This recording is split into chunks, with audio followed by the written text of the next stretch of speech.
Players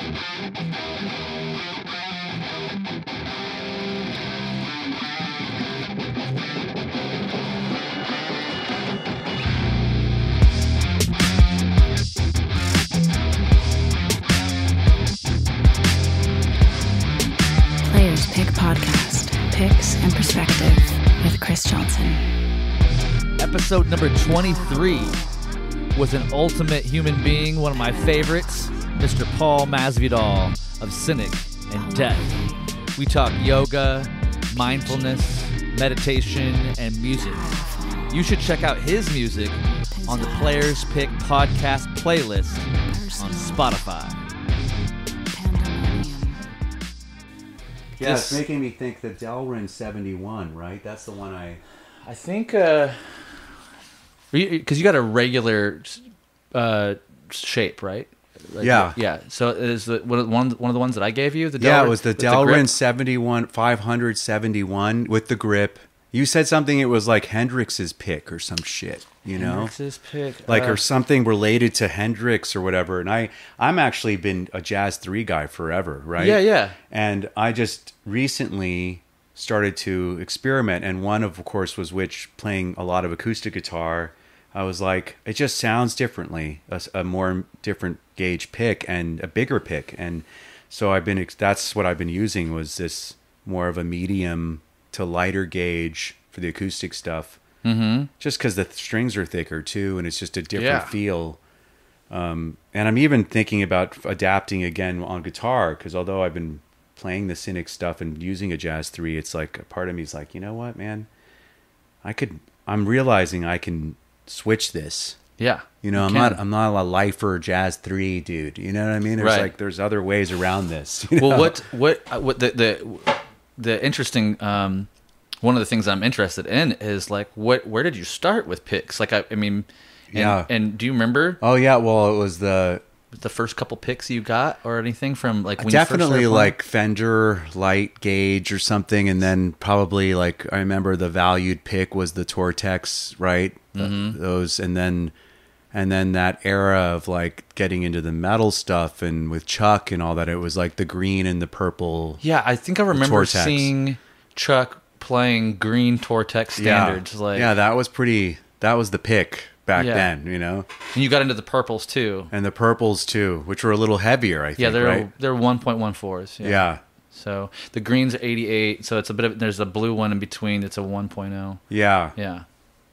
Yeah, it was definitely between that, the green and the purple. So, and that's what you were kind of playing in the early days of Death and Cynic out there? And Florida? I think I switched to Jazz 3 later.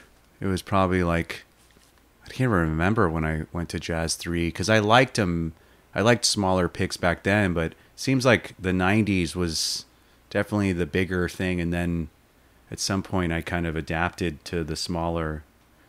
But yeah, it's interesting, you know, it's again, you can make any size pick work at some point. It's like you're realizing the difference in sound that happens with the materials, and then the way you interact with the string. It's like, but for me, I like the idea of getting more, learning new ways of playing after playing for so long. It's like, I just want to like keep it fresh. So it's like, oh, try this pick and see what happens. Like playing like big one you just showed me. That was big interesting. Yeah, man. Yeah. Like that I looked at those and thought those were a total joke for a long time. Yeah. I was like, nobody's playing those. Right. It's like, that's just jewelry. That's just for fun. Yeah. Right? Like no real players are playing those. Yeah. But I'm come around after I've got that one, and I have a few others that are loaned out that are, I started to realize that the ergonomic quality to the larger pick. Yeah. And that's actually what brought me, and even though it's not nearly as big as that, but that's how I ended up developing the Flow 420 for Jimmy Dunlop, is because he had done some larger 5.0 stuff years ago that kind of almost worked, and some people loved them. Yeah. But with the Flow bevel, the even bevel on that and the grip, we just wanted to go up a couple sizes, because like the largest that we had come out with and originally was a 3.0. Yeah. This one in particular, like, it's so different that it makes me think I would write something because of the like for this pick. You know what I mean? Like Definitely. that has this that just works with this sound and the way that you because it's at least while getting used to it, I would write something different in the name of this pick. You Totally. know? That's the. I have a buddy. My buddy Joe comes over here all the time, and we hang out and go through picks and jam, and he shows me licks and stuff. And he, I always have to kind of remind him as he picks up a totally foreign pick. He's like, "Oh, it's weird," and I'm like, just relax. Yeah. And see what it has to offer before you try to do all the same things that you normally do with a pick. Yeah. Right? Because that's the thing. Oftentimes we go, oh, it looks like kind of like Right, the thing. and just default to your shit. It's true, man. That's right. So if you can kind of Yeah. not do that. No, you get humbled by picks like that. You're like, wait, oh fuck, my tricks aren't working, man. Right. Who am I? What the fuck is this thing? You know, it's good. It's like an alternate tuning. Yeah, It's exactly. like it feels like the instrument, Yeah. but none of my shapes are there. Yeah. You know, and Well, that was the Joni Mitchell trick, right? She just started playing with tunings, and suddenly all her stuff started seventh chords and sophisticated voicings and jazz. It was like, wow, what's going on here? And it's just alternate tunings is what's going on here. She's genius. It was that opened a lot of doors, man. Well, it's my main thought around. One of my main lessons in working with Devin was that he is in almost exclusive open tunings all the time. Right. And that open C G C G C E. Yeah. Is like what you got to do if you're gonna play music with him. It's like you got to sort that out. Do the other band members do that? They have to do his tuning as well. I think bass player doesn't really have to, but when I played second guitar on the Ghost thing over in London, right? And that was he came down and showed me all the stuff, and then he's like, "Oh, buddy, these are all in this tuning, you know." Yeah. And you know, if you spend time with it, you're gonna like realize that it's kind of easier in a lot of ways, right? Because you're just doing this repetitive fifth, you know, like kind of a drop tuning feel where things kind of go close to each other, right? Once you get used to it, you got to get past that. Yeah.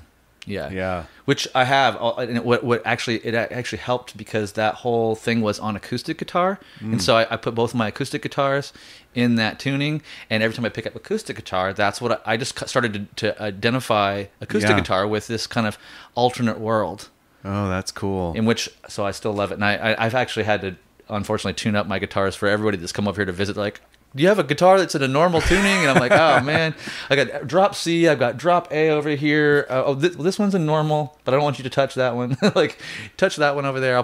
Never mind. I'll put it into the. No, it is a thing, tuning. man.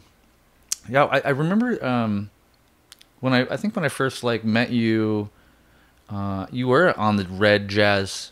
Nylon Jazz 3s, was that right? Mm-hmm. Like you were doing the thing with it was a Cynic tour, and you came through Oakland. Okay, so 2007-8 ish. Was it? Yeah, I think maybe a little bit later than that. Actually, I think it was 2014. Actually, I think. Oh, okay. It was because you had Paul Diamore. He was in that other band, right? Like he was opening up for you guys, right? What were they? That was a kind of a cool band, kind of Toolish. Yeah. He's out with He's doing ministry though now. Yeah. Right? That's kind of cool.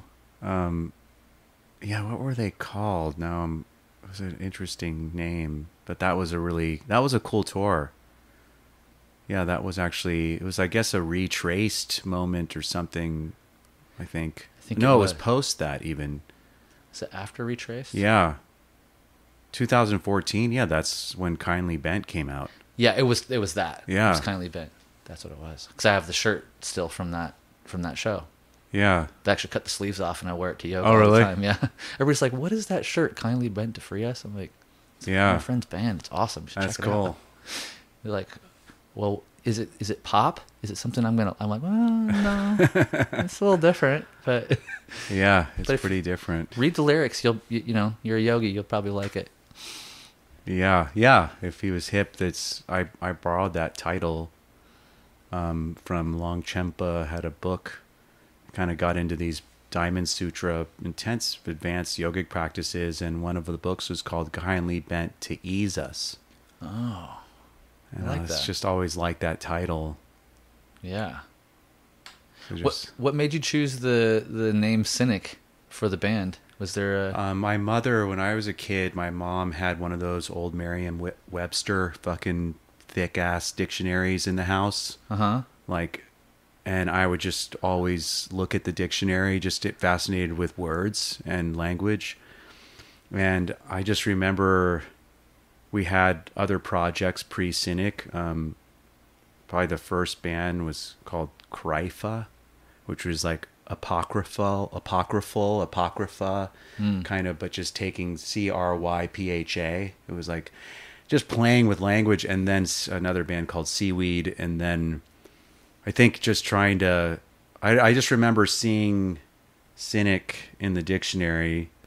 And at the time, the definition, at least in that book, first was about the Greek philosophers. It's like said, it was explained about something about Diogenes, and I was like, wow, these are interesting people, the Cynics. Oh, cool. And I just liked how it looked. What's that called? Where it's the ends and begins with the same letter. It's like a palindrome. Yeah, type kind of thing. Yeah, just the CY and then IC. It just has this, and then the N in the middle. Symmetrical. Yeah, it just kind of had this kind of balance. So I liked how it looked too, and so it spoke on all these levels as a young creative boy. It was just like, oh, this is a cool word, and that's why on Focus we even put the definition. It was like, I was because I realized the modern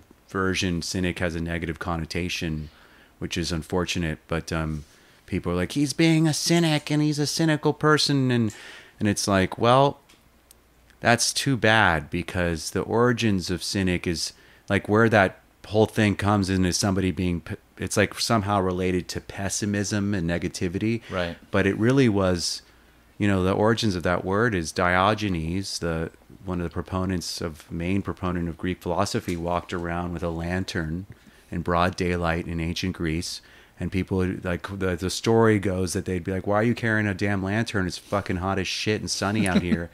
And he's like, I'm trying to find an honest man.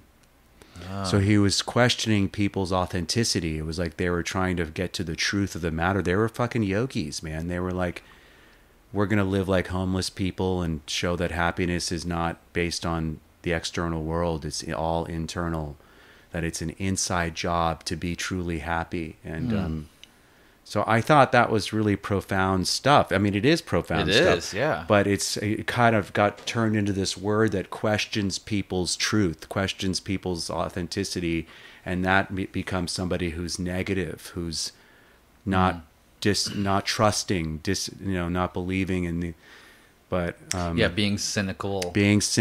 But it's is a negative term now. Yeah, for sure. Yeah, because you but I have which that's part of why I ask, is because I'm like interested. Like, how did that come about? Yeah.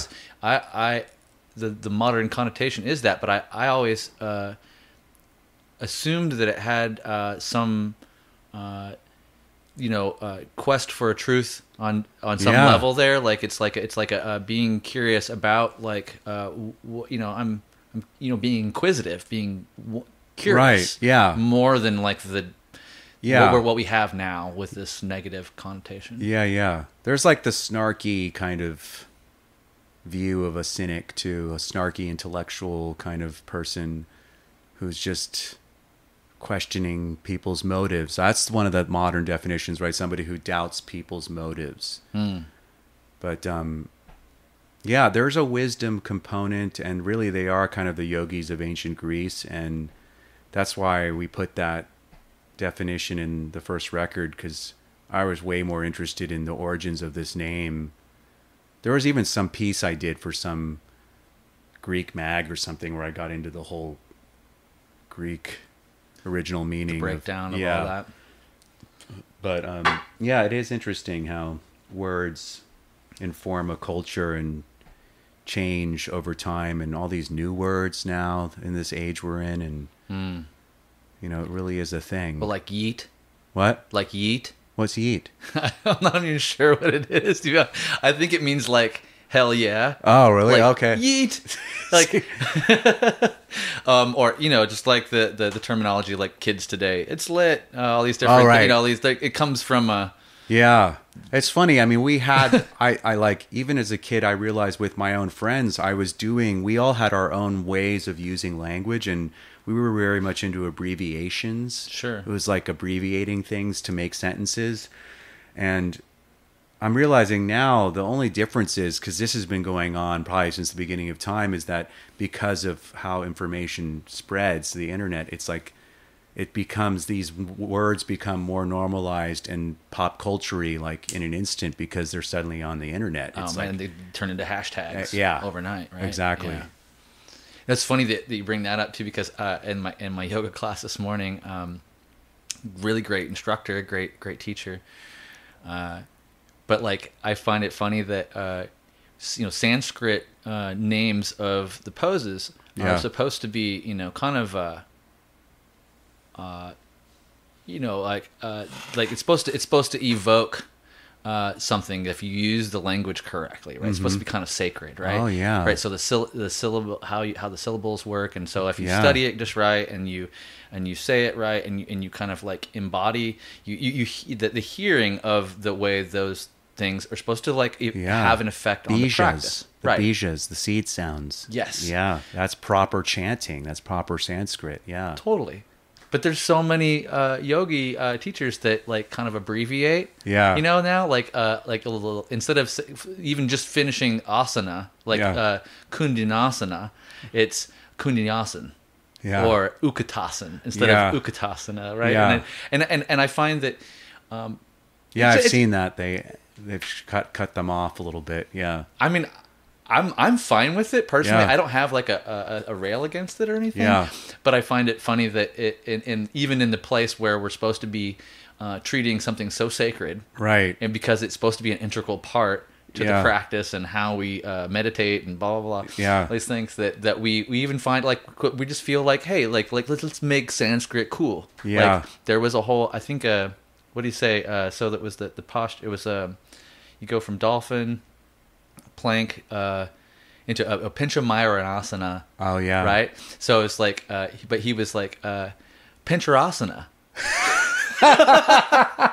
That's funny. And I was like, all right. I held just back. Rolled with it. I held back from like cracking up, and because I was like, maybe he knows something I don't. like I don't want to be the guy that laughs at the teacher and then or I mean I would never. That's hilarious. I'm very respectful, but kick my ass a little bit. Yeah, it is interesting. It's evolving, and there are always going to be the purists that are going to say no. Like even my own brother, who's a hardcore purist, traditional Hatha Ayurveda yogi badass. Mm-hmm. Like I remember the westernization of yoga that started happening really fast, especially in places like California and LA, with studios popping up on every corner. I mean, it was out of control for a minute there. And he was just like, it's just fucking sports, man. They're not, yoga is about meditation. It's preparing your spine, to sit and all. And he was and I heard somebody say this, and I don't know who it was, and I would always go back to him and say this, which is, man, we're a troubled species. There's a lot going on. It's an interesting time and place to be on this planet. And like, let it be cheapened.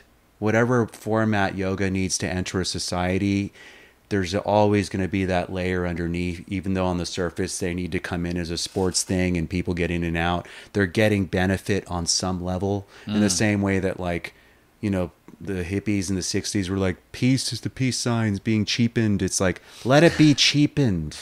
We're a warlike species. Like, it's okay. Peace sign needs to come out whichever way it can. You know what I mean? Like, yeah. And yoga too. It's okay. However it needs to manifest, to just infiltrate and do its work. Even if it's all wrong, let it come in there, man. It'll find its way. 100% agree. I've had along this journey becoming a teacher and just keeping my practice up. Yeah. I've come across many of the traditionalists that are like, hey man, that's not real yoga. Like Right. I remember like very specifically invited a couple of friends up, like, hey, I got this great teacher, like I really love her. Yeah. She's fun. They play music, like kind of pop music and stuff. Just come have fun and try to see if you can enjoy the thing. But I wanted to make sure they knew, like 'cause Right. I like all kinds of yoga. Yeah. Well, you definitely want someone who knows what they're doing, because otherwise you could be injured. That's right. Right. So you want somebody that's leading a safe practice. Yeah. And this woman definitely was. It's not a problem there, but it was so different for one of the people. He's a very much an Ashtangi, and you know how Ashtangis can be very like snooty That's about the highest level of discipline, right there. Like yeah, and precision. I agree because. And it must be the thing I need to ultimately do because I don't want to do it. Yeah. But like I really. It was just a really funny thing that like we went to yoga and then we went to brunch afterwards, and it was like the whole conversation was dominated on like, that's not yoga, Right. And I was like, well, look, I had kind of the similar take that you just gave me. It's like, well, I started off doing hatha yoga, and for better part of 10 years I was just a hatha yogi. I had a 40-minute rest and relaxation CD that I got when I was 20 after a little course in college, and I thought that was all I ever needed for yoga, and then I found Bikram, and like that changed my life. And even though that's not my favorite thing anymore, I still like a hot class, and then, but when I really got into yoga, it was because the woman that I was just describing, Three Dog Yoga in Santa Rosa, like she had such great timing, she had such great flows, and she chose such great soundtrack, like pop soundtrack. And I was like, oh, this is like, it doesn't all have to be so serious. Yeah. I could still have a really good practice. I could follow the breath, and I could have fun too. And I found that, and that's what sucked me in. So in a way, I'm kind of a testament, in a kind of a sideways way to that. You started out right, and then you went in deeper. Yeah. It makes me think of like, also like when you said the space, it's like the Patanjali, the sutras. There's like one of his things was all about the space between. It was like he was all about. Like it's actually it's your ability to relax in a pose and feel bliss. That's when you're truly doing it properly, and everything else is just trying. And so this ability to kind of be able to rest, and the space between the movements, that's where you're informing the subtle body. That's where the real work is happening, and everything else is just kind of this dance of trying to relax to get to where you can just. But how amazing is it that you have to go through the agitation you have to go through of trying. You have to. Yeah, you have to assert yourself, Yeah. And wonder about what it must feel like to relax in a really intense pose. I know. You have to wonder about that when somebody instructs you to try to do it. Yeah. And like it's not a thing that you even can comprehend, because you're like sweating balls like the whole time. You're like, they're like, just relax and extend a little more. And you're like, no fucking way. All I can think about is how I want out of this. Yeah. And that's where it starts for most of us, right? And then if you stay on the path, there comes a day. Yeah. And it's not every day. Oh, and it's certain poses for me. Like I still struggle. I've been doing yoga since I was a teenager, and I have a pretty advanced practice, but there's certain poses that I have been working on, I feels like my whole life, and I'm like, fuck, man, like, but, and then you get other ones where you just, I all the time will access a state of complete deep relaxation in the pose. And I'm like, this is where you're supposed to be. This is it. This is the arrival of the pose. But it's this is a practice. You never arrive, essentially. It's an ongoing situation. There is no over there. It's like it's all here. It's all here, man. Did you have any kind of like the intermediate or advanced poses that came kind of natural to you? Oh, sure. Yeah, and some of us are more open. You know what I mean? There's some people that can do some really crazy shit that don't even have a very developed practice, and then they can't. Right? It's like I think that's very common with a lot of us. We find strengths in. But yeah, like for example, for me, eagles always come easily. Okay. and it's just like feels so good. It's probably one of my favorite all-time poses. That's a strange, like when you get instructed in that. I've been instructed in that, like so many times now, as I'm sure you have too. But that's a interesting pose that, like, I mean, and I think this about almost any pose that, like, you're like, oh, I kind of know how to do that thing, and you do it, and you X amount of classes and X amount of time. You're like, I know eagle pose, and then I'm over here at Larchmont one day with Joe Cara, and I love Joe. Yeah, what a cool guy, right? Yeah. You know, and like you get instructed in a different way. You're like, wait, am I doing eagle kind of wrong all this time, or am I just experiencing it in a new way today? Yeah, because this concept of squeezing the hips together, like isn't always like a present thing. In everybody's verbiage when they instruct you into it, right? But if you get into it and then you're reminded in the right place, and you're pulling more in towards the center, like that pose really becomes like a substantial thing. Yeah, like more than I could have imagined. Right? Yeah, you lock into something, and that whole like component too. Even like I had a breakthrough probably 5 years ago. Just downward dog, like one modification with my the wrists and the hands, that just suddenly everything opened and it went into this and it was like, now I get it. Do you know what I mean? There's always these slight attunements. Our bodies are moving, and it's, I really, I'm in awe of the practice, and I'm so grateful that I get to do it, because it's really helped me through so much stuff.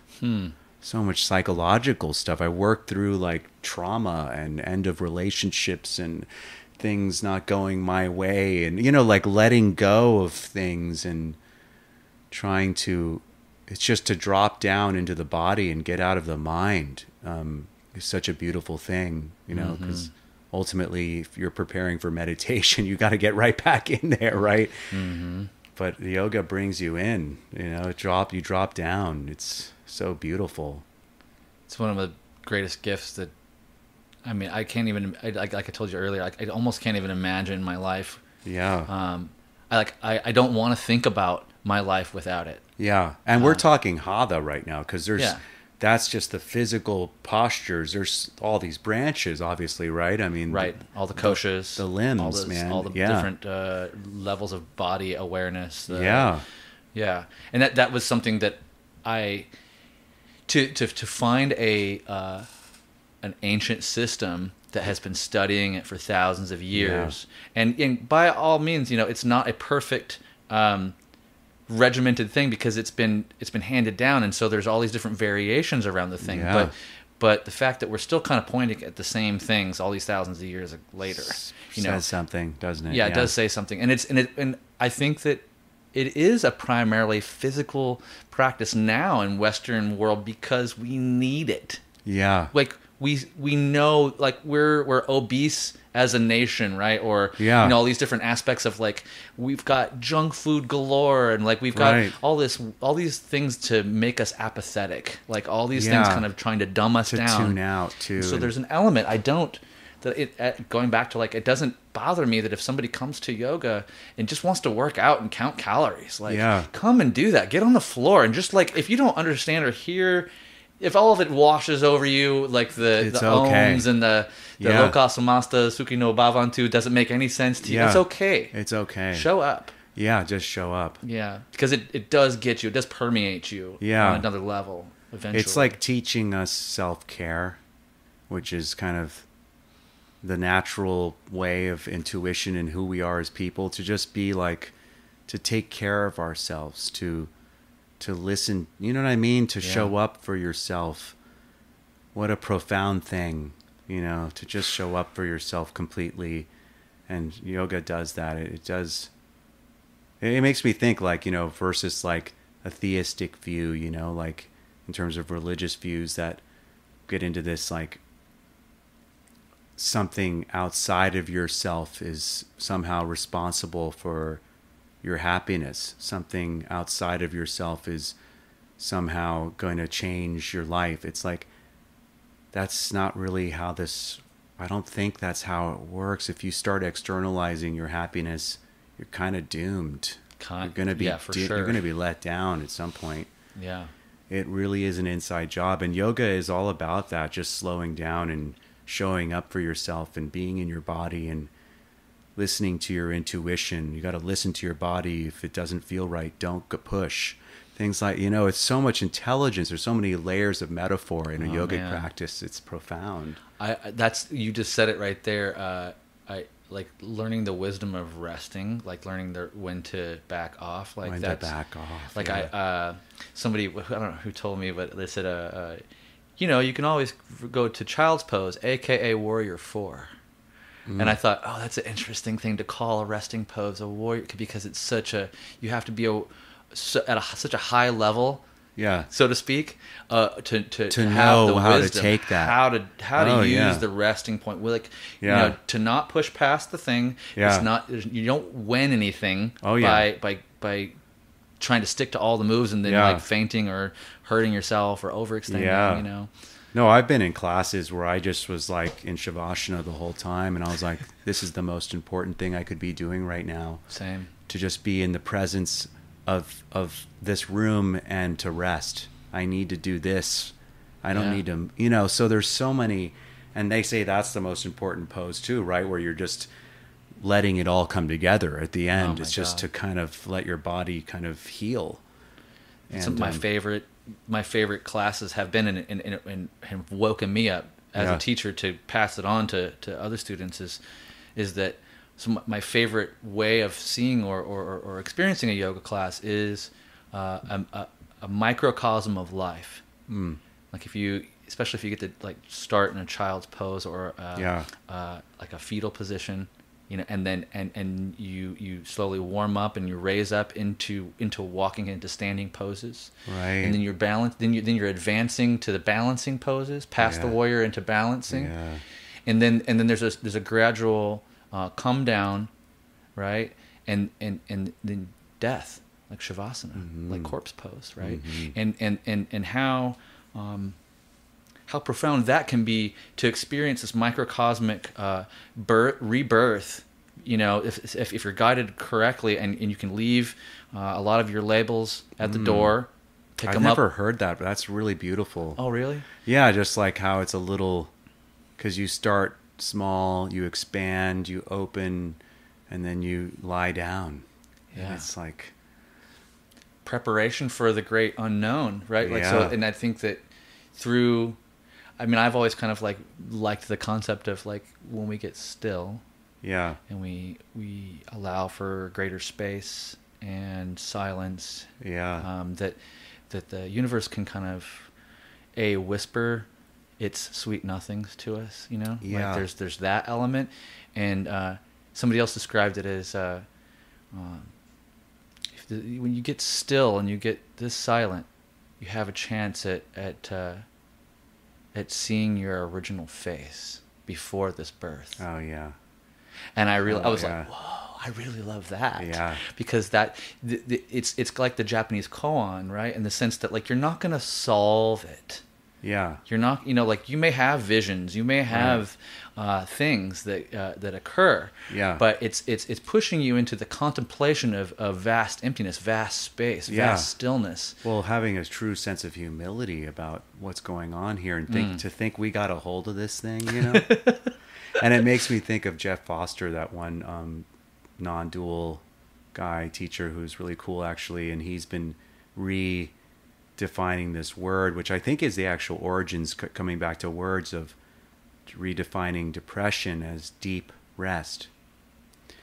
And it's like, depression, deep rest, which is this calling to just rest, to slow down and to show up for what's unfolding versus fighting, resisting, to just allow yourself to rest through, you know what I mean? Wow. And it makes me think of those periods, which I did naturally when I battled with waves of depression various times in my life, but the last big wave was in my mid-20s.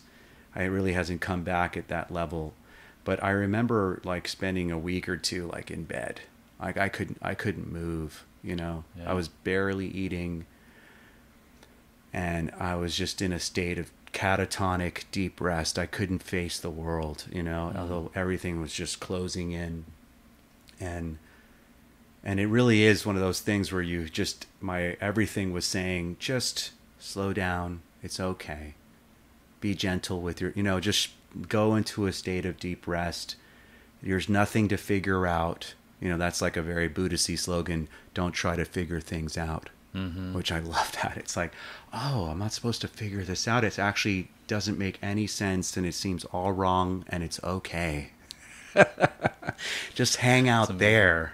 Yeah. In the unknown of not having an answer, That's so freeing. If we can really step into that, to not really know and to be okay with not knowing, which is really the reality of what's going on here. I mean, we get to die at the end of this. Who the fuck knows what happens when you die? Who really knows, It'll be interesting. Yeah. It'll be an interesting sensation. Like, I remember you're a Vipassana guy too, right? Yeah. Do you remember, Goenka, in the evening films that you watch? What do they call them? The discourses.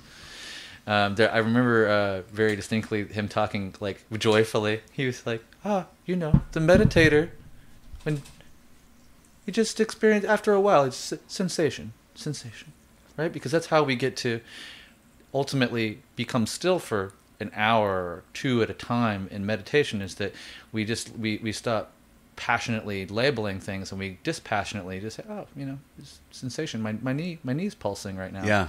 And these things, and it says through life, we are able to have when the meditator finds a way to kind of a state of mild detachment towards things, so that he can or she can better assess and make better decisions and all these things, right?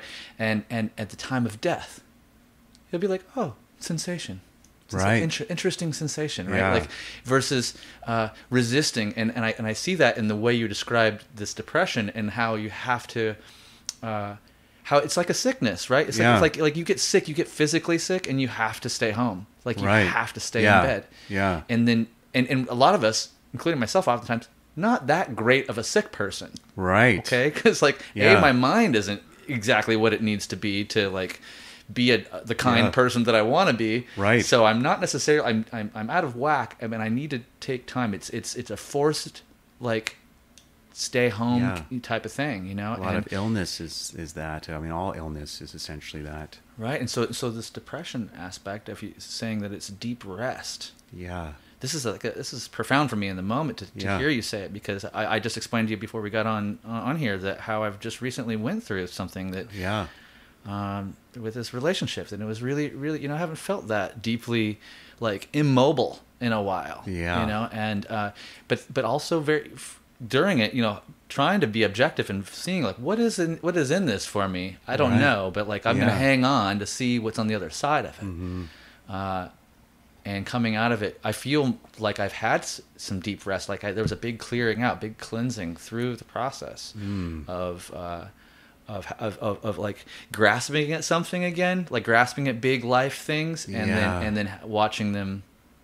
No, these aren't. It's not for you. Not right now. Yeah, yeah. That's the only thing you can count on, is this ever-changing thing that's constantly moving. Things will change whether you like it or not, right? I mean, it's inevitably this thing, and I think all like that. It's getting back to not getting too philosophical, but one of those root teachings is that it's our clinging to want to keep things the same that is the root of all our suffering, that we're trying to hold on to something. We want to stay in our cocoon and stay safe and stay comfortable in our little world, and the disruption of that leads to suffering. Yeah. But really, it's the trick is to constantly live in the disruption, to be in a state of disruption where you just absolute surrender to just what's unfolding without holding on at all. Just fucking, you just put on a seatbelt maybe and fucking just roll with this thing, because it's just gonna keep, There's no stopping it. There was some quote I read the other day. Frederick Douglass. I'll paraphrase it. Just basically saying that like all things are the path. Everything is all the path. Things. Yeah. Like you're not separate from it. Right. Absolutely. You can't escape it. Yeah. So you're trying is Right. going to create suffering. Yeah. And when the good thing comes, don't try to hold on to it and keep it in its perfect form, because that's going to create suffering, because it's inevitable. It will be destroyed. Yeah. It will leave you. And it's that Vipassana thing, Nietzsche, right? Like that Right. all things are only arising to pass away. But Nietzsche is as it is, right? Yeah. It's in that profound state of acceptance that when we go, oh, now it's like this. Yeah, right now it's like this. That's the constant sentence to how to respond to reality versus, this is how it's supposed to be. This is what I thought. It's the mind trying to latch on to a story. And it's really the dissolving of that story. If you can truly do it, that's freedom. That's liberation. You go into a state of presence. You're just showing up for reality instead of these thoughts thinking that it's got a hold of this thing and it's telling stories constantly and trying to hold on to it. You just show up. You just, right. And have a sense of humor about it, because it's kind of fascinating. It's hilarious. It's hilarious, too.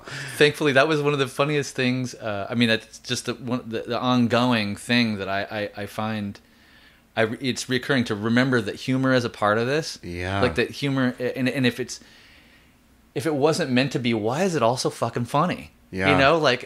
It's so ridiculous that it's hilarious. It's like just mind-blowingly hilarious, because how is it possible that we're on this weird spinning rock with billions upon billions upon trillions upon billions upon trillions of worlds outside, that we cannot comprehend?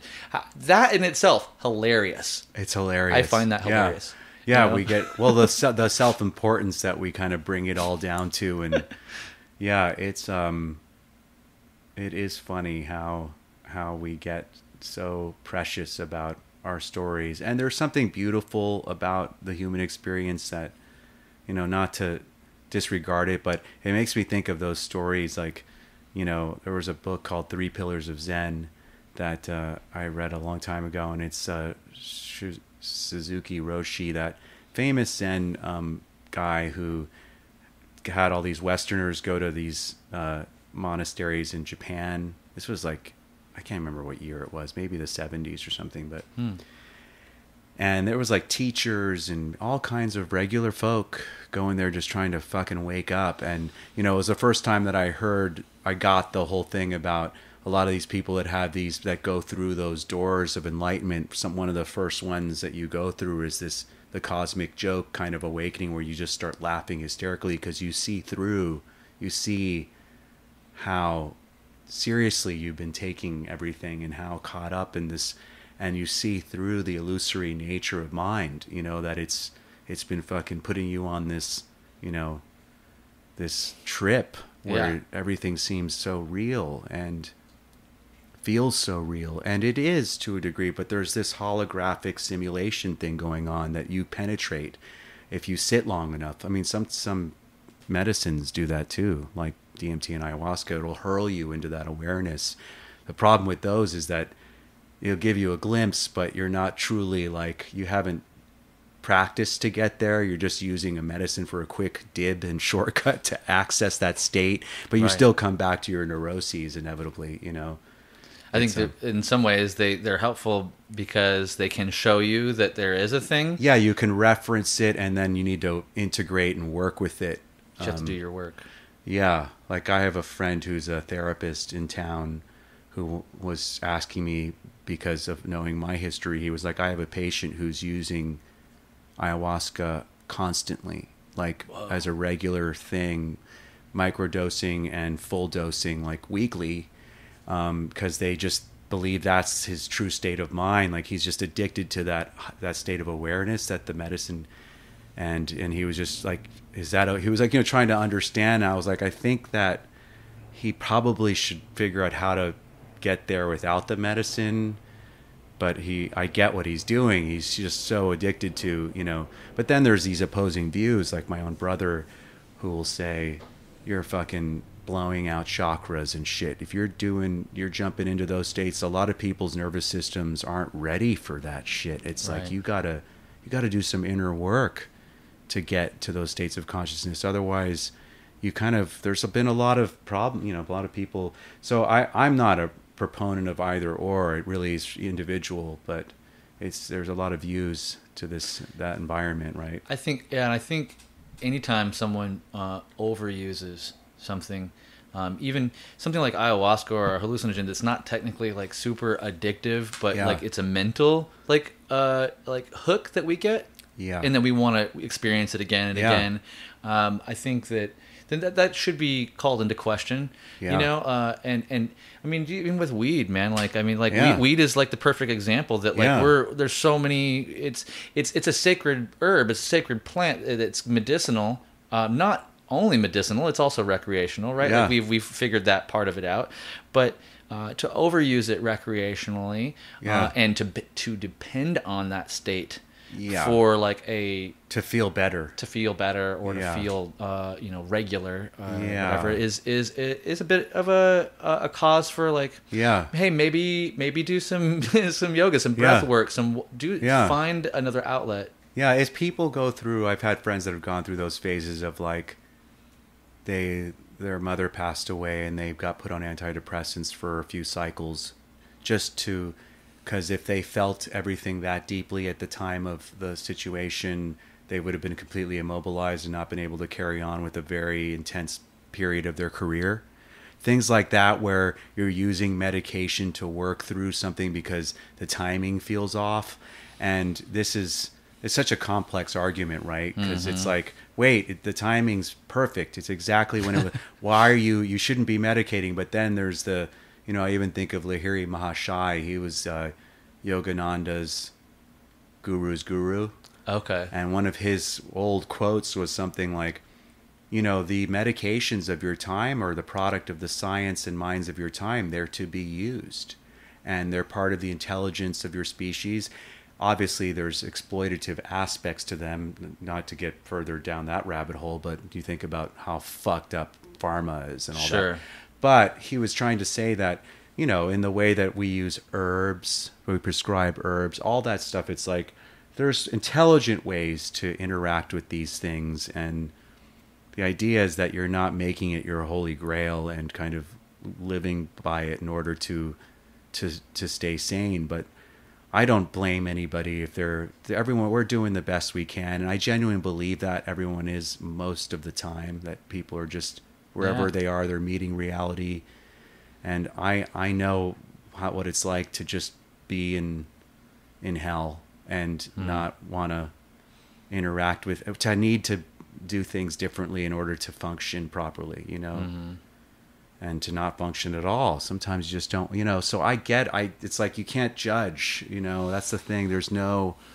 Everyone's just doing the best they can, man. That's a really interesting realization too, that it's only been in maybe the last, I mean, I kind of knew it, throughout early life, but like it's for somebody to, I think it was maybe the Four Agreements that was one of the big, like more public or like more like larger consumable, things that kind of came out and said, look, don't take things personally, right? That's one of the Four Agreements, and because everyone's on their own trip, and they're all. It's hard to see it because you encounter scenarios where by all surface levels, it looks like somebody's doing something intentionally to you, to mess with you, but that is all about them, and that is and it didn't hit me all at once. I couldn't see it at first to the degree that I feel like I see it now. Right.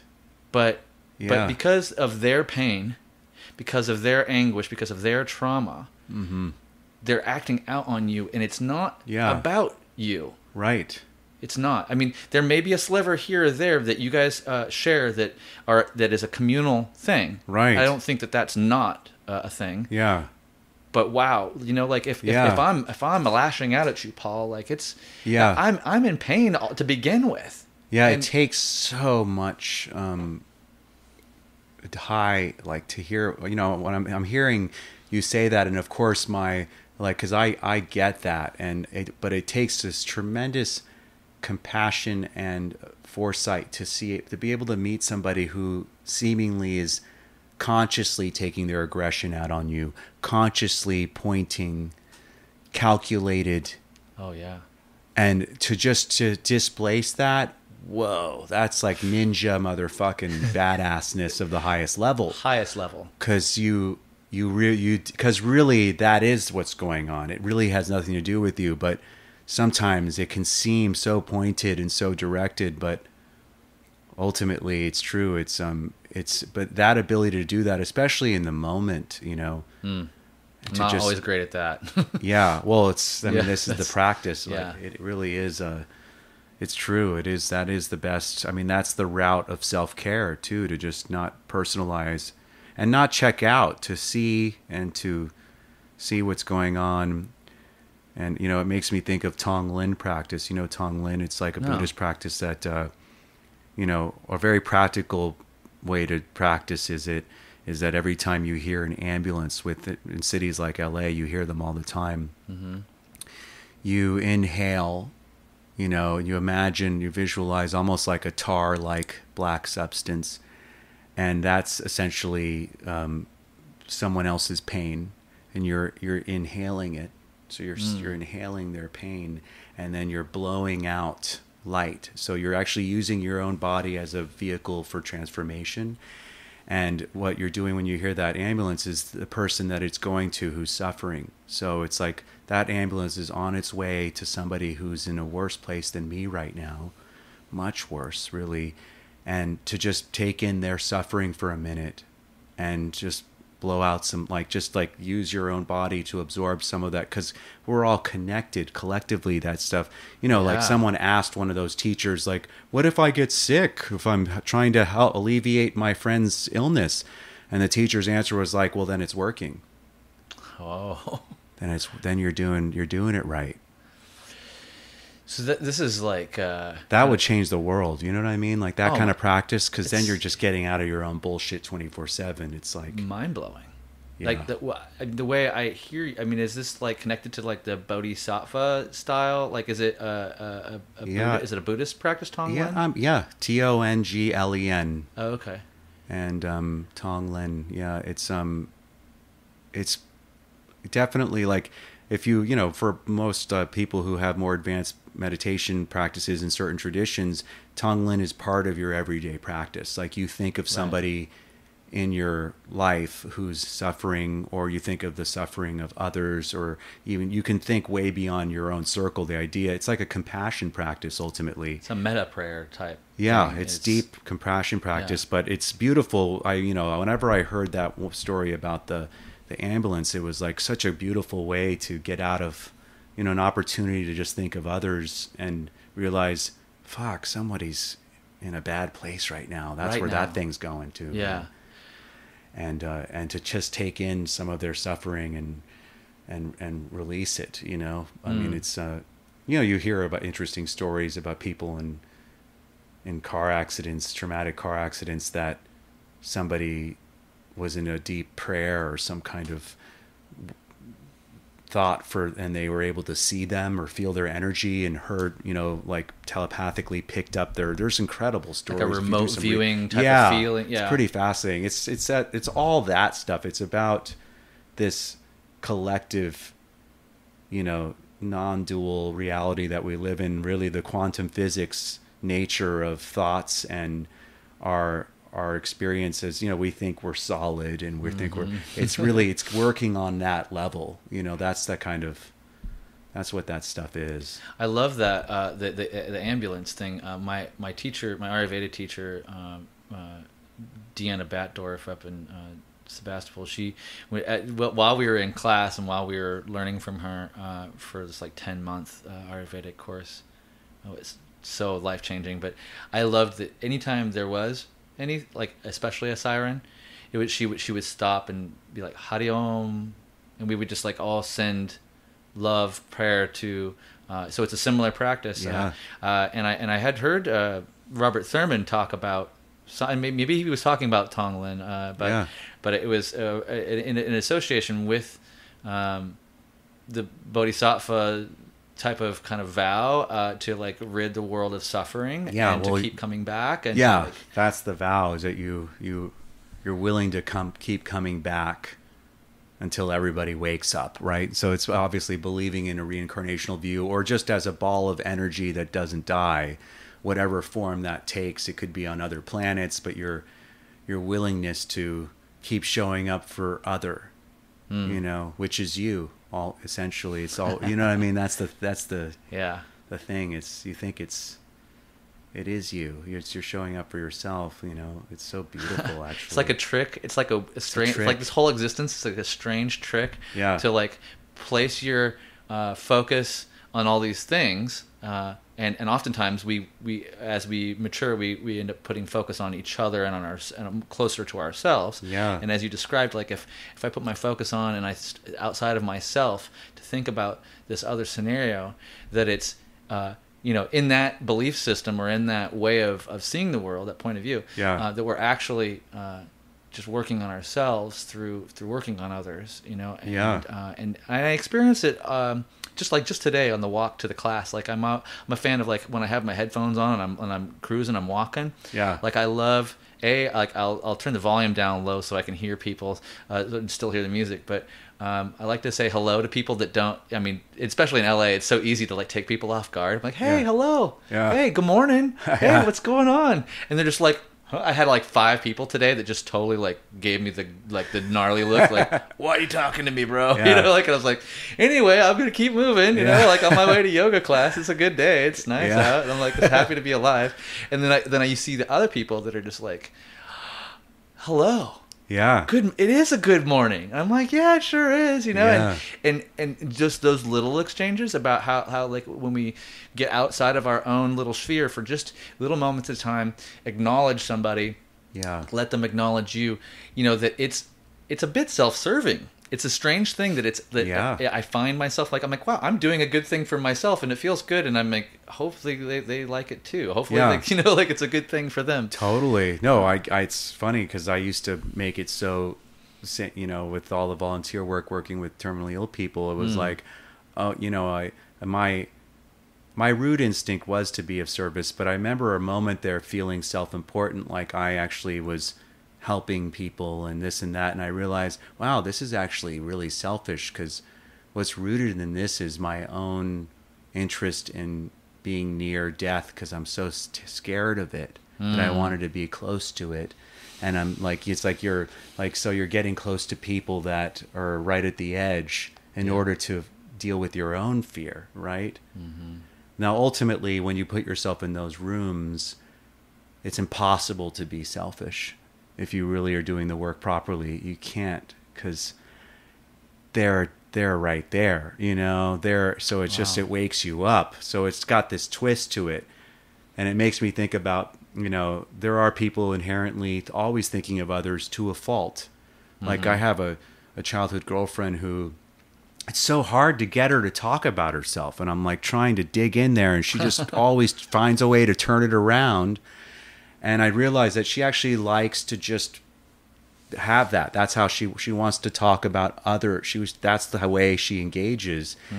But to a fault, we can become that way, and then at our own expense. We have to take care of ourselves too, right? It's this thing where you're totally showing up for other, getting out of your own bullshit, but also self-care. It's like this, it's a constant, it's a very complex environment, actually, to get it in balance. Right. It's not just, you know what I mean? Yeah. And it's also, I find it kind of reciprocal, or kind of coming back around, in the sense that, like, what we were talking about, how it doesn't matter how surface level a yoga practice is, you get into it.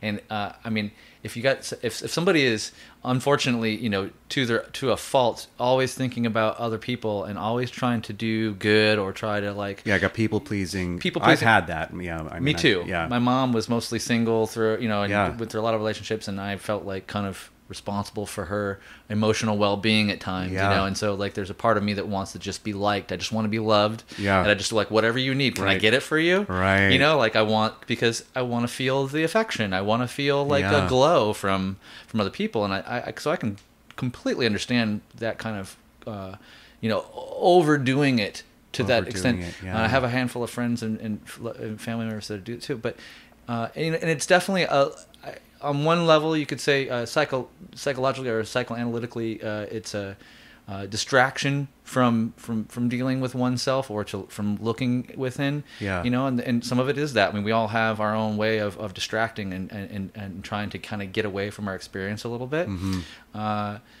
But on the other end, I mean, what a wonderful thing to be kind of fucked up and stuck in is to try to be of service to the world. Yeah. That's a good one if you're gonna get it screw something up. Yeah, I mean, if you're gonna mess this life up real good, go out and serve food to people that are hungry. Yeah. Comfort people that are in pain. And hug people that need it.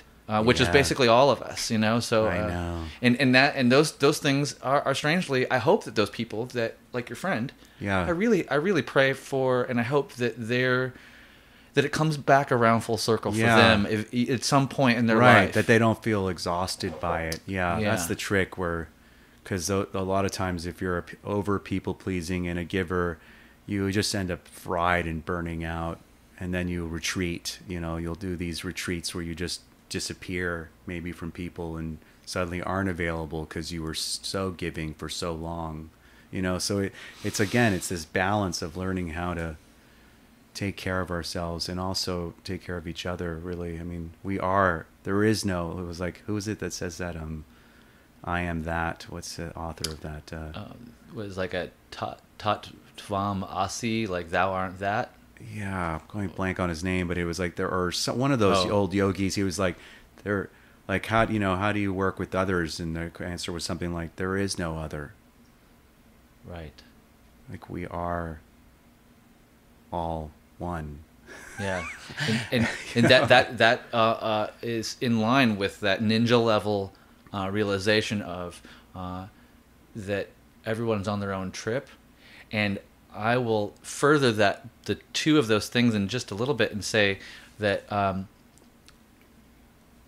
how interesting is it to consider that you're the part of me that does the thing that you do.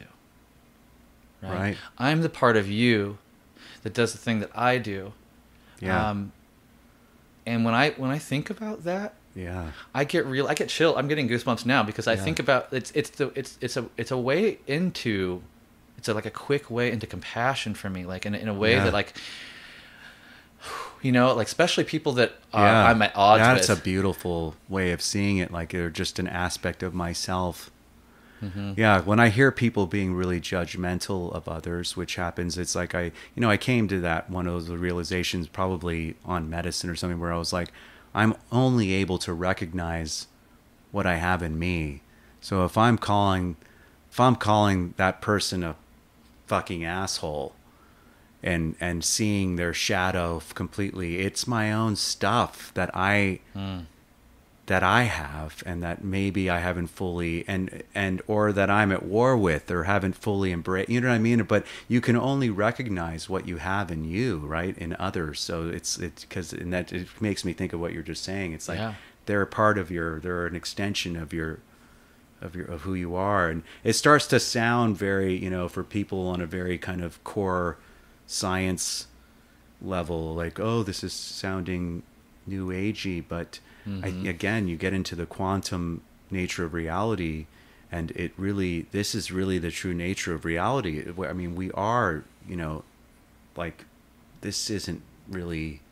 There's really a bunch of holes in the story. Like there's a whole bunch of holes in your physicality. It's a bunch of space in between.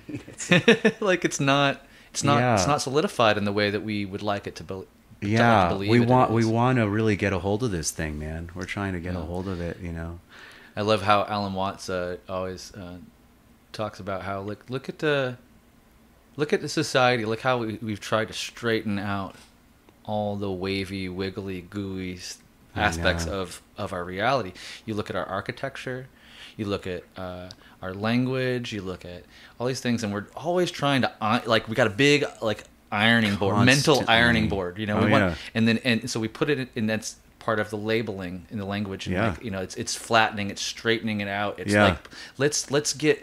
let's put it in a box. Yeah. What box are you in? Are you in this box? Or are you in that box? Yeah. Which category? And I love because we, as a part of our waking up, I truly believe that it's waking up into being informed and understanding the world, also outside of the confines of language, outside these words that we have to use that are kind of dumb and kind of clumsy at times. Yeah. To try to share our experience. Yeah. Exactly.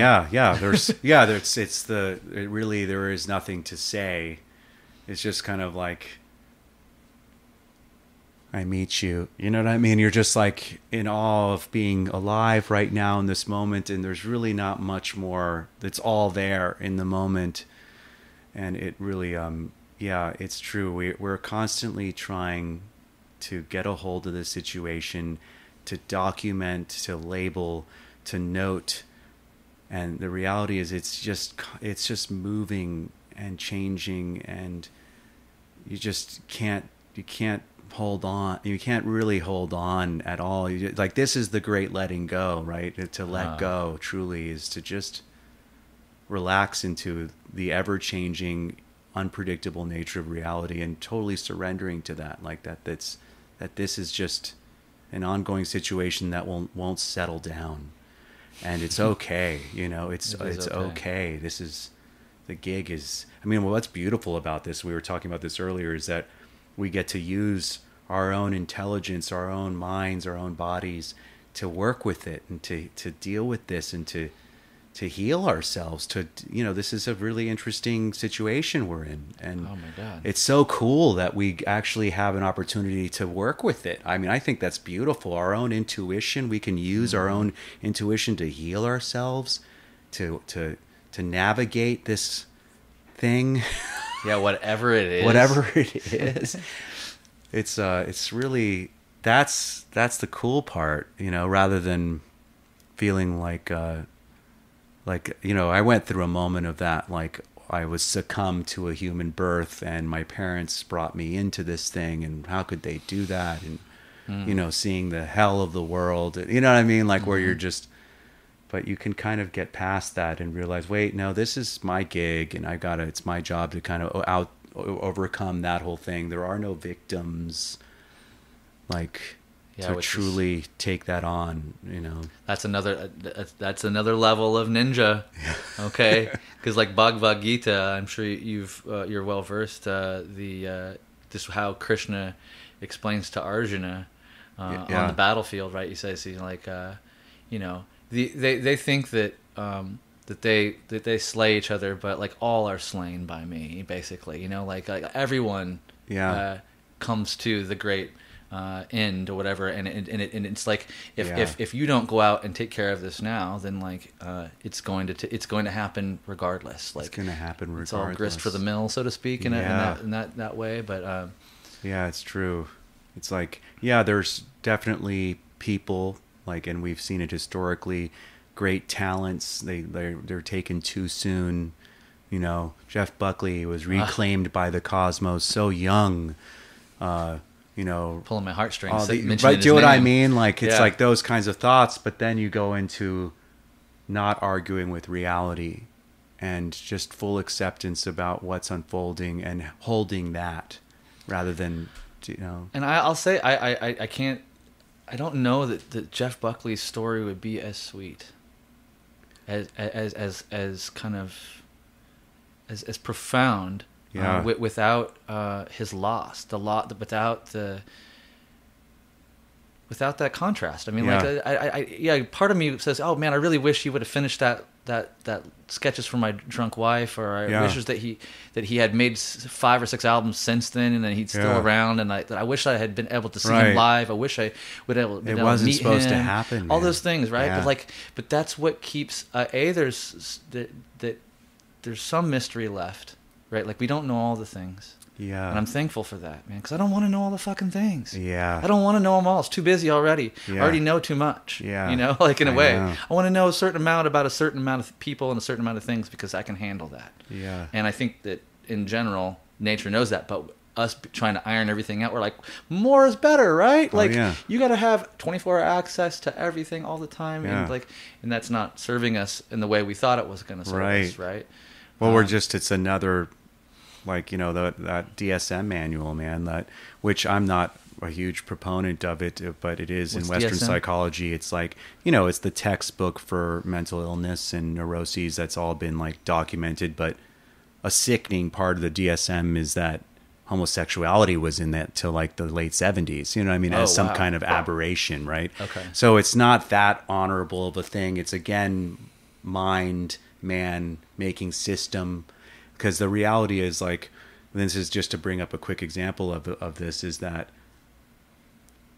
and this is a side note of what I'm trying to say. Actually, I'll say what I'm trying to say first, which is that the DSM manual, you know, ever since the advent of this technology of the internet and the web, there's been like multiple chapters added of different levels of neuroses and inability to be loneliness, and like we've gotten sicker, apparently, but then there's all the benefits, of course. So it's this interesting evolution that technologies that has to do with our species. Eventually we'll become biomechanical, you know what I mean? We're evolving, and again, you can't argue with any of this. It's just what's unfolding.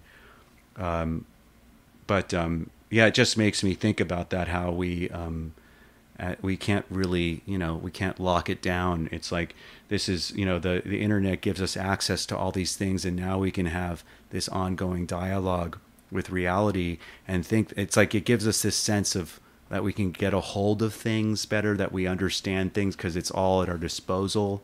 You know, it's a Google search away. Right.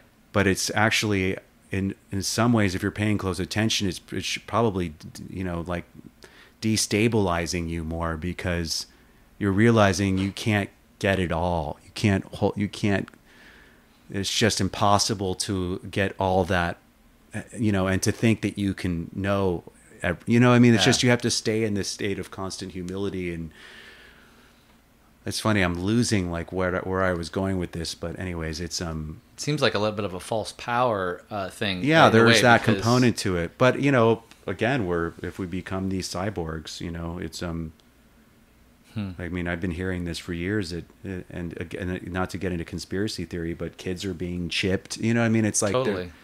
It's like we will eventually become machine, probably, and like this organic thing will be really cool and coveted, because I mean, soon enough, Uber drivers will be like more expensive because they're going to be all self-driving cars. I mean, this thing is, you know, it's all moving, right? Right. Which, I mean, there's a part of me that's super excited for self-driving cars. Yeah. You know, once they kind of figure it out. I'm super excited about that. I would love to have just like to be able to go, like, feel confident and get in and fall asleep and wake up, you know, in Northern California or across the country or whatever, and have a scenario like that that is, and it's electric on electric grid that, like, you know, doesn't do the thing that we're doing now. You know? I can't wait for anti-gravity. I mean, just I thought we'd be here by now, but apparently, you know, oil's kept us in the dark ages. Bob Lazar says that we that we have the technology. It's just not been released. It's been around, man. It's it's one of those things where I mean, I genuinely believe that it's like we're probably 100 years behind because of greed in terms of the tech the environment we're in, and that there is way more advanced stuff going on behind the scenes, but on a consumer level, we're still fucking digging in the ground, right? When we've got this fucking sun that produces so much energy that could be utilized. We're fucking digging in the ground and putting gas in our car. You know what I mean? It's so... When we have like, a nuclear ball of gas that's out here ready to just like to give us all the energy we need for eons, but we're not interested. And we've been in that system for a long time. This, you know, the coal and the... It's very much like an old... You know, and that's why as dangerous as they are, these scooters being integrated into the cities, it's like, this is the consumer level of electric coming in. Right. And it'll just keep moving, right? Speaking from somebody that actually likes his scooter quite a bit. Right? Oh, yeah. I mean, I'm not driving, right? So I'm just using scooters. And yeah, I like it. I like my favorite part probably, other than that, it's interesting that you get to stand and move, which is kind of interesting. You're standing. Rather than sitting, is that they're quiet. I love that. They are quiet. They are. And they're fast. And they cruise. Some of them are, Ever since talking to you, man, I rented a couple of them over here and like hauled ass down Western. Like, I was like, whoa, I get what Paul's into. Yeah. This is fun.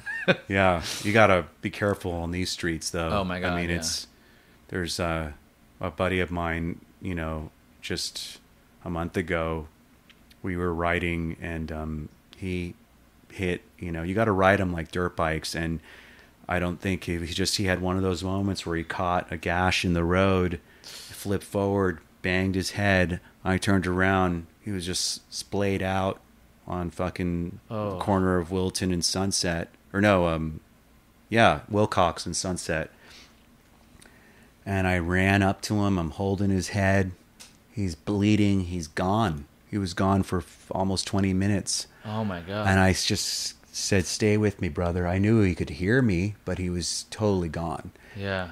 And scary. And then next thing you know, ambulance and people everywhere. But it was just, that felt like 3 seconds. It was like, stay with me. It was just like I couldn't let him go. But he, full on concussion, you know. And we went to the emergency room and they were like, oh yeah, we have so many injuries coming in here and people have died. And I was thinking there's this casualty to this learning curve of this technology in these major cities that's inevitable. The cities weren't built for it. They weren't built for it. We don't have the roads for it. And then the drivers feel like it's just like if there's a lot of bikers in a community that even if it's built around that, like drivers get annoyed with the bikers being sharing the road. Yeah. And so even here, especially here, when you don't have the infrastructure that supports it, it's true, man. Then I hear everybody like just being upset about it, and I see some really fucking wicked, funny shit on the scooters though. I know, just people like I swear they're picking up dates. They're like, and they like two people on one scooter, like, and just like the different odd people that I've seen together on them. That's funny. There is. It's cute. No, they're really coming in. And I know that old guard of the car provincial bullshit. And I'm like, fuck your fucking cars. Yeah. Fuck your car. Yeah. Bring these fucking electric things in and let's get some people out on the fucking street and create some pedestrian traffic and get out of your fucking car. Get out of your bubble. Fuck you. You know, I'm sorry. It's intense. I'm tapping into this. But a friend was telling me about his mother, and I don't know if it was in Seattle or somewhere I was recently where they were like, their mom in some town, some burb of Washington or something, they were putting in bike lanes, and she was so pissed. She's like, I don't want these they're narrowing our roads for the bikers. And it's like the old guard. It's like fucking eliminate these cars and make it all electric, vehicles. And it just I think it's because I've been such a futurist since I was a kid and wanting that for so long. That and again, this provincial car thing, it's like, come on, man, let's move on from we got to. It's time for the sake of the damn planet. And the species for everybody and our species. And I love that. I thought of, like, I remember San Francisco. One of the first things I noticed was the electric cars. Just they're quiet, and the buses.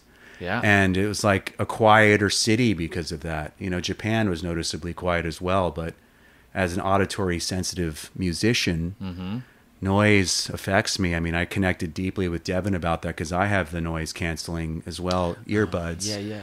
And it's amazing how much fatigue and exhaust, like things, how much my experience integrating with, interacting with a city can change just by not being wasted, because my ears are so in analysis and absorbing and picking up that, and it's kind of violent. I mean, but people like Trent Reznor used it to make music. He was like, fucking that bus sounds like a loop, and fucking the train. And he was using the sounds of a city to inform his art. And there is that component, but I don't know, man. I love silence. I love the space. I love quiet, open, it's like, I love cities, but it's like the dream is this silent epic.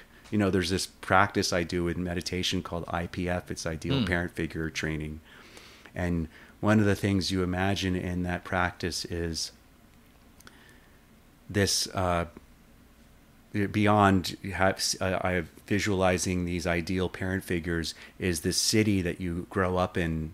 And I almost see this like Tomorrowland, Buckminster Fuller kind of just futuristic world, and it's really quiet and fucking anti, gravity, and just like probably, if you want to get out there, some past life, maybe on another planet where I came from, that, was like a memory or something, or just a really interesting imagination, but definitely a fan of the silence.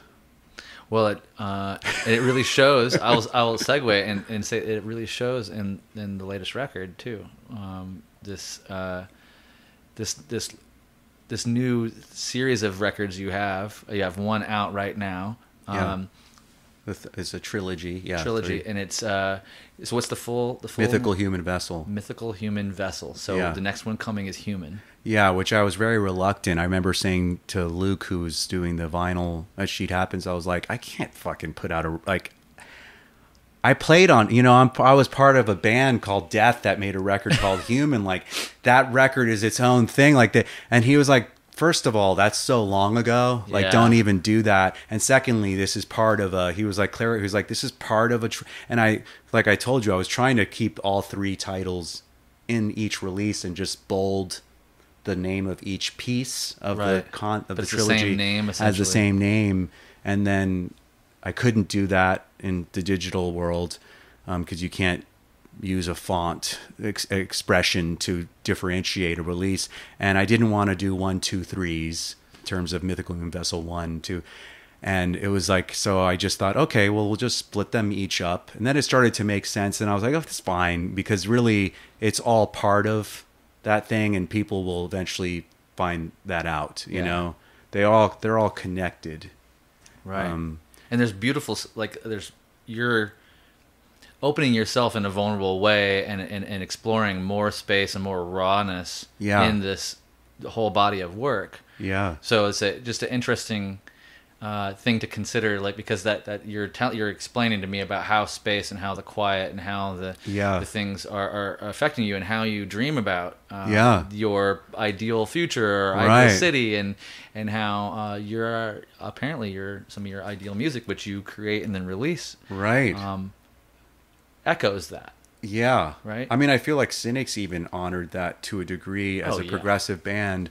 We always stepped into it, but this is like the extreme of the most absolute reduction I've ever entered as an artist. It's like I've never been that minimal.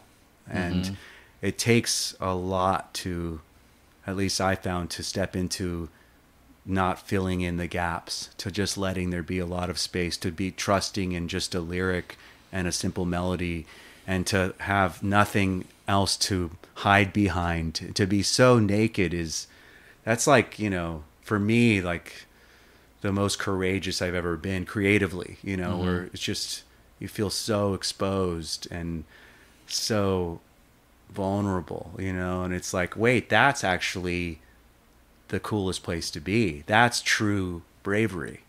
That's the essence of, transformation, is to have nothing hidden, to not maybe that's be afraid, Maybe that's why you like some of the transparent parts of the pics that we were looking at I'll earlier. tell you, I've been obsessed with translucent objects since I was a child as well. I love, I remember all your jewelry too that you making orgone. I'm obsessed with translucent things, and I have really early childhood memories there was a dude who mowed a lawn at like a house that my dad lived in that would come, and he was like a gardener guy, and he had this fucking watch that had this little like clear bubble on it, and I'm talking like fucking 5-6 years old, and I was like, I fucking love that watch. And it was just an obsession. So there is an interesting early childhood thing with translucent. So yeah, and then you get into the metaphor, right? Well, Yeah. you know, transparency. And yeah, I mean, if you can really get into this thing of realizing that there is nothing to hide behind, that there's actually nothing like that, there is no real way to hide. You can do it for so long, but inevitably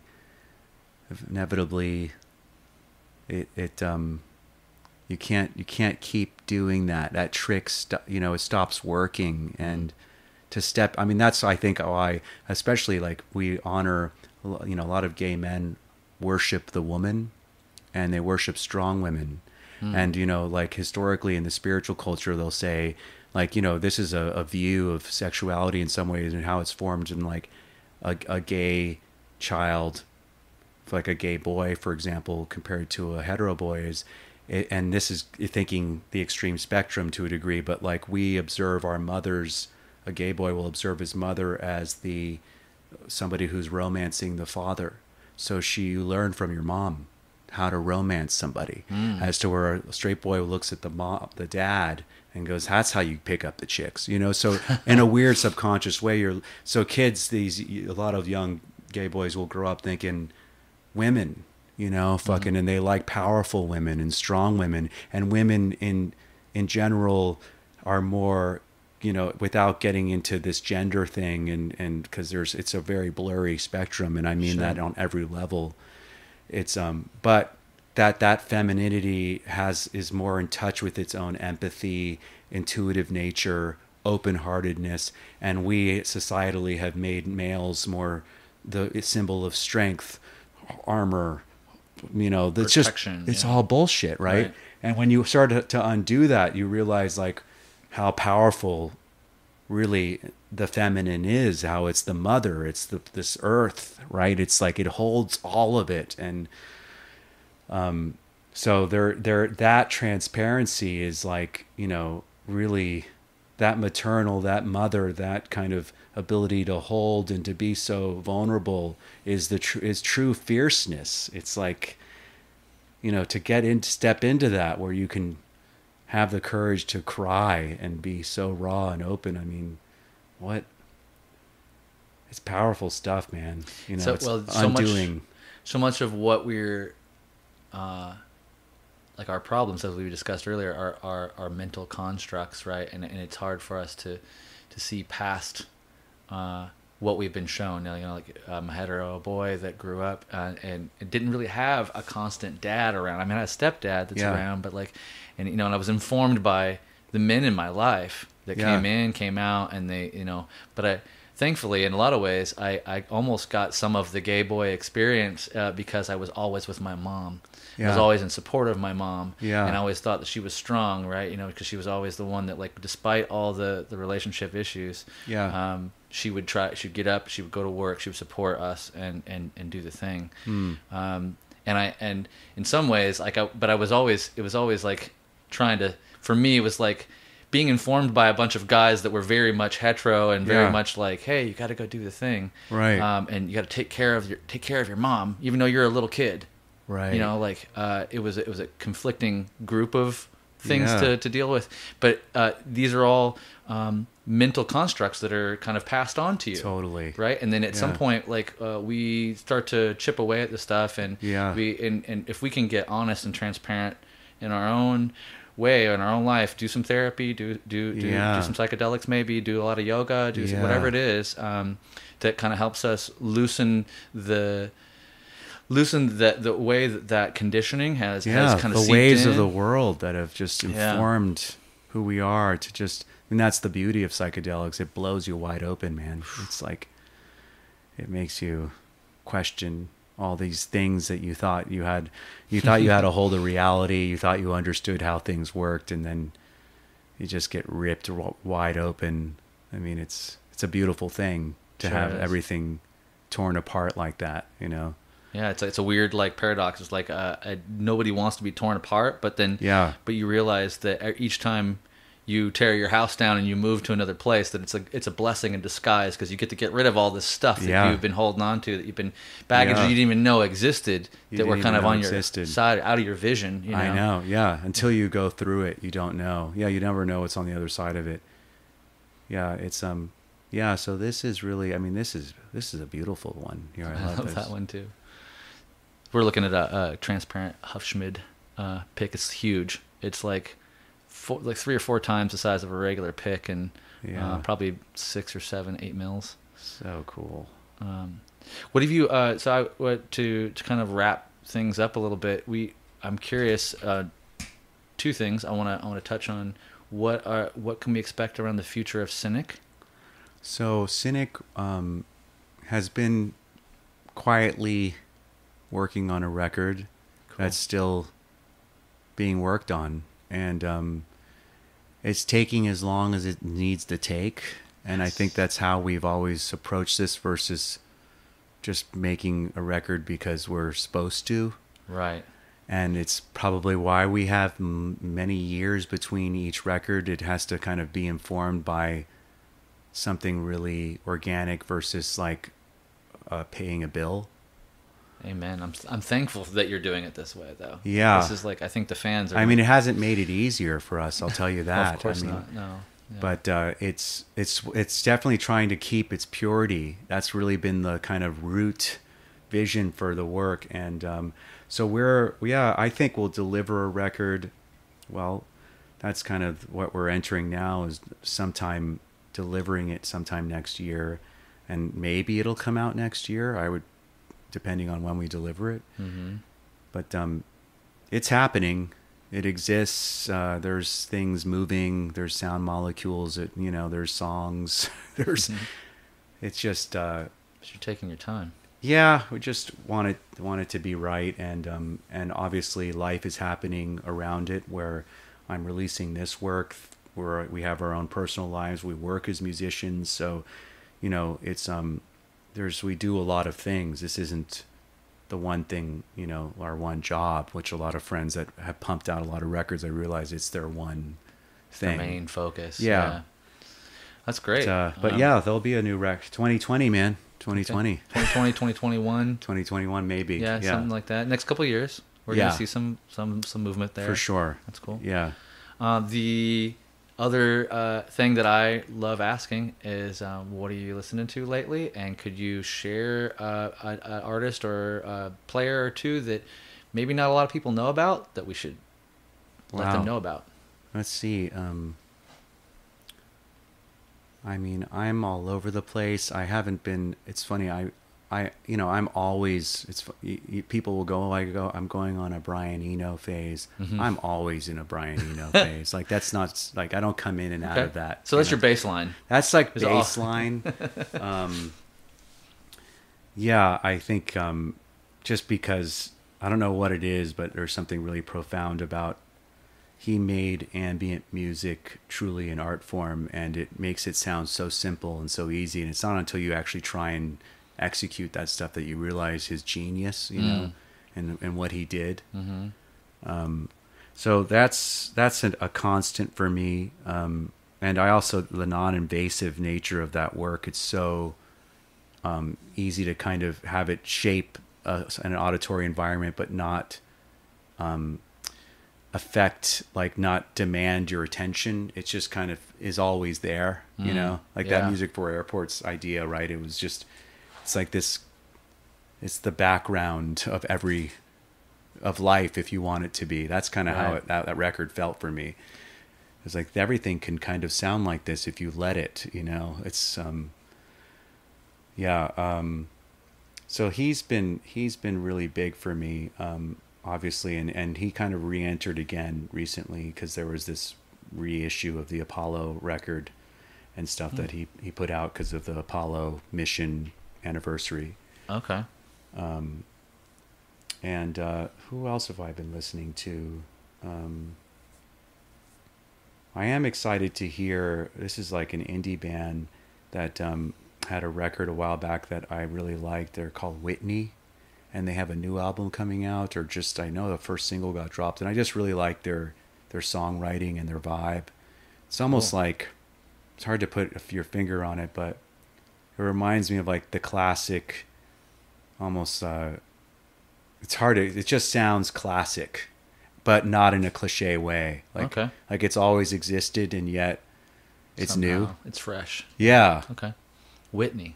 Yeah. Check them out. All right. Really like, and it's interesting that they just came up for me. I'm just trying to be in the moment actually with that question, because it's, you know, you could ask me tomorrow and I'm going to say somebody else, you know. That's great. Yeah. But they're somebody that I just think that they're just writing some good tunes. But other than that, it's like right now, it's funny. I went into a Prince wormhole yesterday. Oh, amazing. And like, I was just like in, you know, and I was actually talking to my friend, another Devin, and he was like, Sign of the Times, you know, people say that's his best record. And I was like, he's like, no, it ain't, man. And we were having this discussion, but Prince, I mean, that's its own universe, right? Totally. And, what an artist.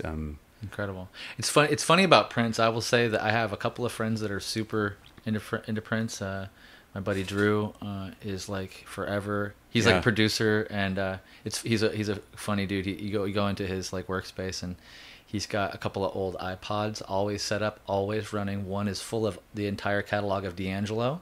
Wow. One is the entire I think it's Joni Mitchell live, and then there's like the entire catalog of Prince. And so he's got like a switch that they're always on random. And so like while he's working on something, he wants to take a break. Yeah. He just like switches the switch. And so the monitors have like, he's Joni Ready Mitchell live, D'Angelo or Prince. That's funny.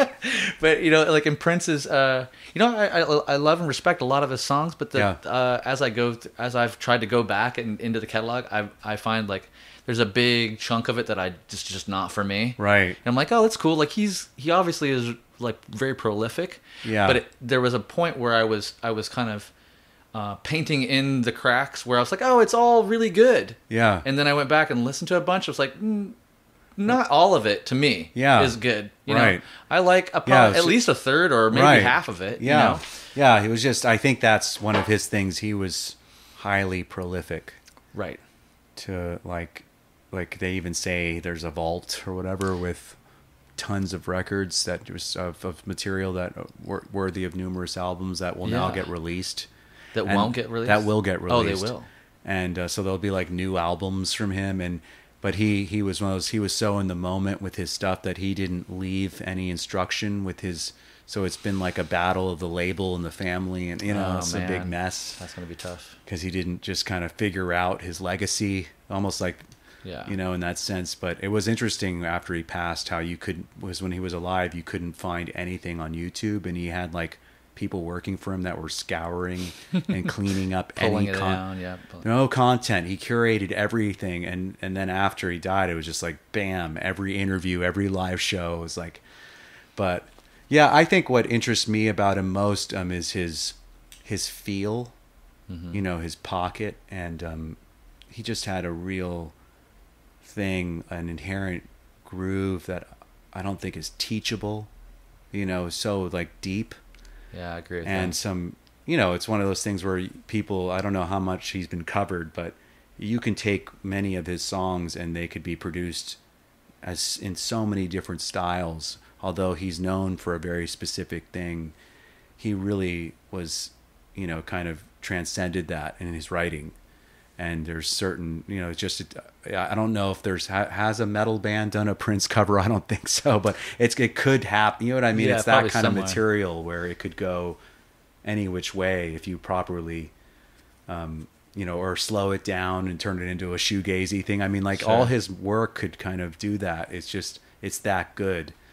Who were they doing that with recently? Like Maiden or something. A bunch of Maiden songs were you know, and some other people were like slowing them down. And or just indie rock style. Like indie rock style. And I actually heard someone do a Bjork cover recently, that was really good. And I was like, what song is this? I recognized the tune, and then it was like, oh, it's Bjork, and it was so cool, like hearing the melody in a new arrangement. Yeah. Oh, that's wonderful.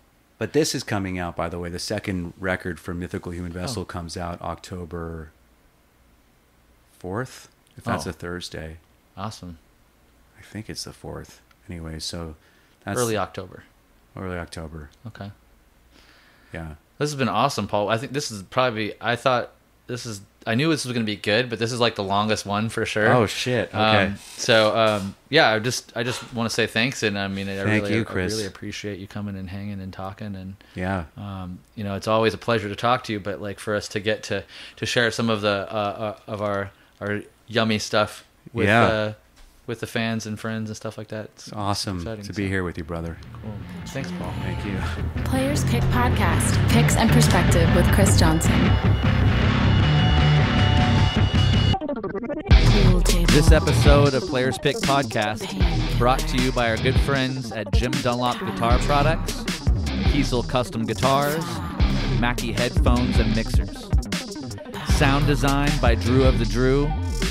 Voiceovers by the amazing Minnie Joe. I'm Chris Johnson, your host. Until next time.